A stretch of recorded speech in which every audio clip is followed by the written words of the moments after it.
सीधा सवाल में बात होगी बिहार की। अब दूसरे चरण के मतदान का प्रचार प्रसार जोरों पर है, ताल ठोकी जा रही है। और पहले चरण से पहले आपको ध्यान होगा दर्शकों, सारा विमर्श, सारी चर्चाएं, सारी चुनावी रैलियों में एनडीए एक बात कर रहा था लगातार, वो था जंगल राज। पूरा विमर्श जंगल राज के इर्द गिर्द बुना जा रहा था। लेकिन अब दूसरे चरण के लिए एक ऐसे मुद्दे ने फिर से एंट्री मारी है जिस पर चर्चाएं बहुत की गई थी। बीच में उस मुद्दे पर शांत हो गया था एनडीए। मुद्दा है घुसपैठियों का। दूसरे चरण में सीमांचल का इलाका भी आता है। उसमें 4 ऐसे जिले हैं जहां 40% से लेकर 68% तक मुस्लिम आबादी है। तो अब घुसपैठियों का डर फिर से दिखाया जा रहा है और घुसपैठियों को बाहर कर देंगे। ये आरजेडी कांग्रेस वाले ये घुसपैठियों की बिना पर सरकार बनाना चाहते हैं। ये ताल ठोकी जा रही है। देश के गृह मंत्री बीजेपी के चाणक्य अमित शाह ये बात कह रहे हैं। सुर में सुर प्रधानमंत्री मोदी भी मिला रहे हैं कि भाई घुसपैठिए क्या वो तय करेंगे कौन सरकार बनाएगा, कौन मुख्यमंत्री होगा बिहार का। ये आपके संसाधनों पर, आपकी नौकरियों पर डाका डाल रहे हैं। ये पहले भी कहा गया, अब फिर दोहराया जा रहा है।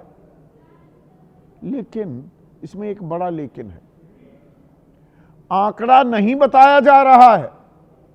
SIR स्पेशल इंटेंसिव रिवीजन, जो पुनरीक्षण हुआ वोटर लिस्ट का, उस पर एक बड़ी वजह, उसके करने की एक बड़ी वजह मुख्य चुनाव आयुक्त ने बताया था, ज्ञानेश कुमार ने ज्ञान दिया था कि भाई ये घुसपैठिए जो है उनकी पहचान करनी है। नई लिस्ट आ गई, उसी की बिना पर, उसी के आधार पर चुनाव हो रहे हैं। लेकिन आंकड़ा नहीं बताया चुनाव आयोग ने। और चुनाव आयोग क्यों बताइए, काम तो गृह मंत्रालय का है। गृह मंत्रालय के पास भी कोई आंकड़ा नहीं है, हवाई फिगर्स हैं। लेकिन अब तो टाइमलाइन भी दी जा रही है कि 5 साल में बिहार को घुसपैठिया मुक्त कर देंगे। तो भाई ये 11 साल से आपकी सरकार केंद्र में, डबल इंजन सरकार ज्यादातर वक्त बिहार में रही है एनडीए की, तो ये घुसपैठिए क्यों बैठे हुए हैं अब भी? और हैं कितने? और कितनों को डिपोर्ट किया गया इस साल अब तक? आंकड़ा बताऊं आपको, आप उछल पड़ेंगे अपनी सीटों से। 235, कुल 235 घुसपैठिए बांग्लादेशी वापस भेजे गए हैं। 235 बात बताया जा रहा है लाखों हैं। जेपी नड्डा कह रहे हैं 30 लाख ने अपना नाम ही नहीं दोबारा से वो करवाया। वो घुसपैठिए थे, वो डर गए। अब पहचान की जाएगी, पहचान का तरीका अभी नहीं बताने को तैयार है। तो दर्शकों, ये आपके साथ मेरे साथ तो नाइंसाफी हो रही है। घुसपैठिए बैठे हुए हैं देश में, हमारे संसाधनों पर कब्जा कर रहे हैं, धीरे धीरे नौकरियां ले रहे हैं, हम जो कर वसूलते हैं उससे सुविधाएं ले रहे हैं, और किसी को पता ही नहीं। और घुसपैठियों में सिर्फ बांग्लादेशी क्यों, रोहिंग्या की बात क्यों नहीं हो रही है? रोहिंग्या एक बड़ा मुद्दा बना दिल्ली में। दिल्ली में तो डिटेंशन सेंटर्स भी हैं, वो आंकड़ा भी आपको बताऊंगा, चौंका देगा आपको। तो घुसपैठियों को वापस भेजने की तैयारी है या ये सिर्फ चुनावी घमासान है और इसमें नफा नुकसान आंका जा रहा है? बाद में सब ठंडे बस्ते में, जैसे दिल्ली में हो गया है। दिल्ली में बड़ा मुद्दा बना, अब कितने निकाले गए दिल्ली से ये आपको नहीं बताएंगे। ऐसे में आपकी राय क्या है? आपके सुझाव और आपके सवाल, जो अब सीधा सवाल के अहम हिस्सा बन चुके हैं, उनका रहेगा इंतजार। तो बिहार विधानसभा चुनाव के दूसरे चरण के लिए प्रचार तो चल ही रहा है, लेकिन घुसपैठिए ने फिर एंट्री मार दी है। देश के गृह मंत्री अमित शाह, उनकी ही जिम्मेदारी है घुसपैठ रोकना। वो कह रहे हैं कि 5 साल में, टाइमलाइन दे दी है उन्होंने बाकायदा, कि 5 साल में बिहार को घुसपैठिया मुक्त बना देंगे, मतदाता सूची से हटाएंगे, उनको डिपोर्ट कर देंगे। इनके अवैध धंधे बंद करेंगे, अतिक्रमण हटाएंगे। कार्रवाई और पहचान कैसी होगी अभी नहीं बताएंगे, अभी चुनाव में नहीं बताएंगे, पर हटा देंगे। और प्रधानमंत्री मुख्यमंत्री कौन होगा ये कभी घुसपैठिया तय नहीं कर सकता। बिल्कुल ठीक कह रहे हैं अमित शाह जी, घुसपैठिया बिल्कुल तय नहीं कर सकता। तो क्या ये एसआईआर तो अभी हुआ विधानसभा चुनाव से पहले, तो लोकसभा चुनाव जो 40 सीटें हैं बिहार की, जिसमें से 30 एनडीए ने जीती, घुसपैठियों ने क्या प्रधानमंत्री को चुना या सांसदों को चुना? आप कह रहे हैं कि प्रधानमंत्री सीएम कौन होगा ये घुसपैठिया तय नहीं कर सकता, ये घुसपैठिया बैठे हुए थे। अब यहां पर एक और आरोप लगाया जा रहा है, प्रधानमंत्री मोदी भी ये बात कह रहे हैं, कल सीतामढ़ी में कही कि आरजेडी कांग्रेस घुसपैठियों को बचाना चाहते हैं, घुसपैठियों को बाहर निकालने का काम बिहार की जनता का एक वोट करेगा। भभुआ में इससे पहले उन्होंने कहा ये लोग घुसपैठियों का सुरक्षा कवच बन रहे हैं। भाई 11 साल से आपकी सरकार है, विपक्ष सुरक्षा कवच बना हुआ है। घुसपैठियों को पहचान दे दी, आप पहचान करके उनको निकाल दीजिए। 5 साल में, आने वाले 5 साल में निकाल सकते हैं, तो पिछले 11 साल में क्यों नहीं निकाल पाए? यह तो अपने आप में सवाल है। मल्लिकार्जुन खड़गे कह रहे हैं कि यह डबल इंजन सरकार की नाकामी है, घुसपैठियों का नाम हटाने के बहाने वोटर लिस्ट में हेर फेर का प्रयास किया गया है। अब हेर फेर का प्रयास है तो उस पर अपील करनी चाहिए। यह सवाल विपक्ष से भी है। जो नाम कटे हैं वो जानकारी तो हमारे पास आ गई है। 22,34,000 मौत हो गई, तो इसलिए वोटर लिस्ट से हटा दिए गए। जो 7,96,00,000 की ओरिजिनल वोटर लिस्ट थी, जो 7,42,00,000 पर आकर सिमट गई। और परमानेंटली शिफ्टेड या एब्सेंट, यानी कि जो लोग या तो पता ही बदल लिया हमेशा के लिए, या वो गायब हो गए, उन्होंने अपने दस्तावेज ही नहीं दिए, ये 36,28,000 हैं। और कई जगह 2-2, 3-3 वोटर आईडी थे, ऐसे 7,01,000। तो ये आंकड़ा 58-59 लाख के करीब हो गया था। अब जगत प्रकाश नड्डा जो राष्ट्रीय अध्यक्ष हैं बीजेपी के, वो कह रहे हैं अगर बिहार में घुसपैठिए नहीं है तो 30 लाख से ज्यादा लोग एसआईआर में शामिल नहीं हुए। हाँ, 36,28,000 या तो वो घर छोड़ गए जहां रह रहे थे, या एब्सेंट हो गए। तो ये आंकड़ा चुनाव आयोग क्यों नहीं बता रहा? भाई ये तो राष्ट्र हित की सबसे बड़ी खबर की पहचान कर ली, इतने लाख लोग थे, घुसपैठिए थे। ये बात और है कि उन्होंने लोकसभा चुनाव में वोट किया था और 30 सांसद चुनकर भेजे थे एनडीए के। पर चलिए, देर आयत दुरुस्त आयत। तो आप बता दीजिए आंकड़ा कितना है। पर घुसपैठिया घुसपैठिया चिल्लाएंगे, आंकड़ा नहीं बताएंगे। चुनाव आयोग भी नहीं बता रहा और ना ही गृह मंत्रालय बता रहा है। तो पहले शब्दों के बाण दोनों तरफ से कैसे चल रहे हैं उस पर एक नजर डाल लीजिए।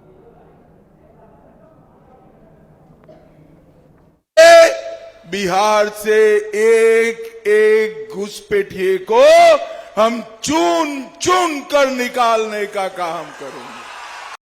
सेंटर में तुम्हारी सरकार है, राज्य में तुम्हारी सरकार है, क्या घुसपैठिए कहां से आए? फिर अगर आए हैं, ये तुम्हारी गलती है। हुकूमत में तुम है और पूछते हमारे को। तो जब देश के गृह मंत्री और गृह मंत्रालय की जिम्मेदारी है घुसपैठियों को रोकना, वो कहते हैं चुन चुन कर घुसपैठियों की पहचान करेंगे, तो मैं इसे बड़ी गंभीरता से लेता हूं। और चुन चुन कर पहचान भी की जा रही है। दर्शकों, इस साल अब तक 235 घुसपैठियों की पहचान कर उनको वापस भेजा गया। 235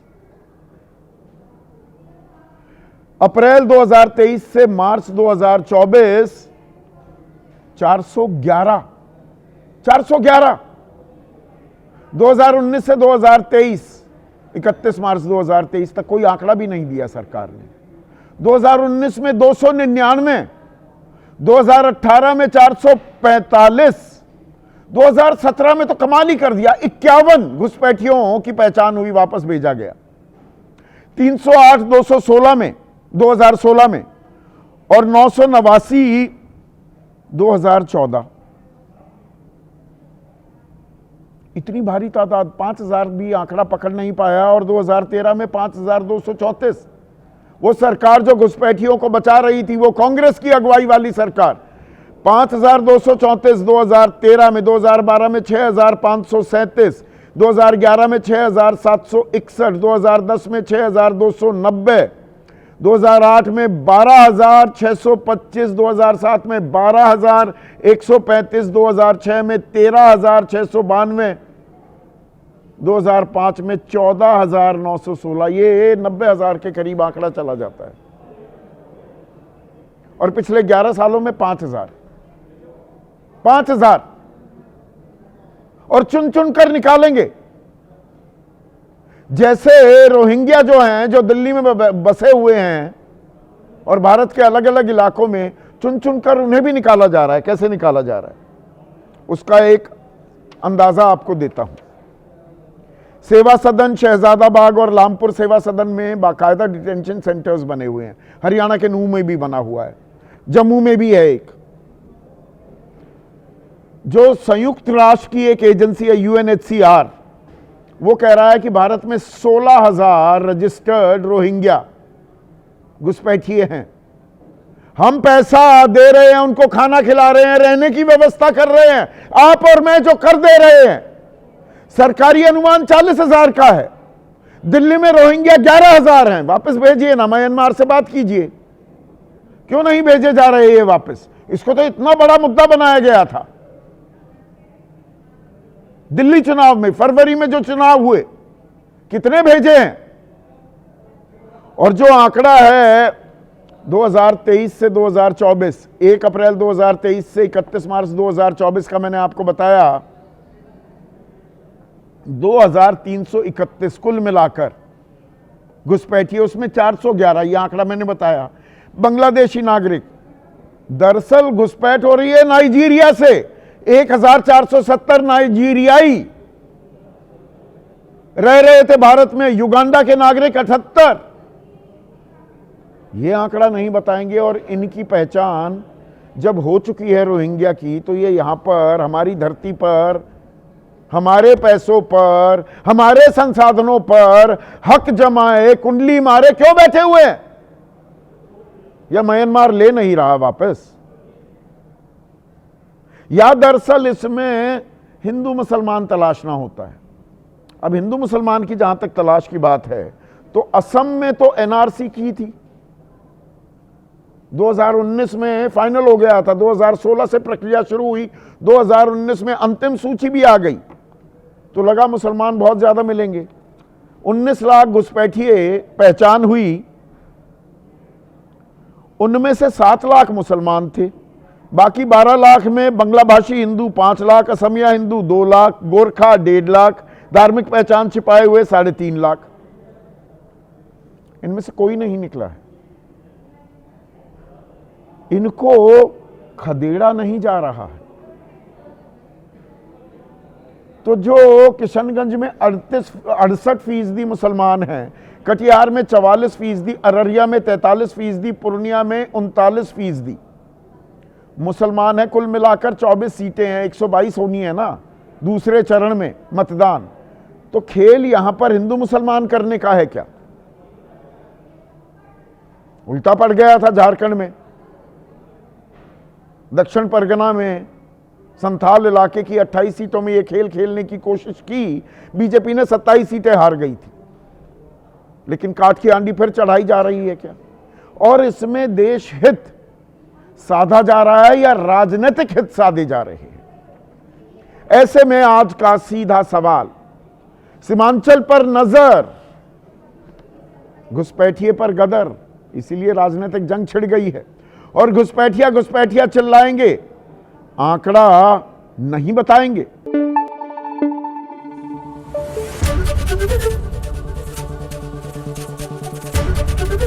ABP न्यूज आपको रखे आगे।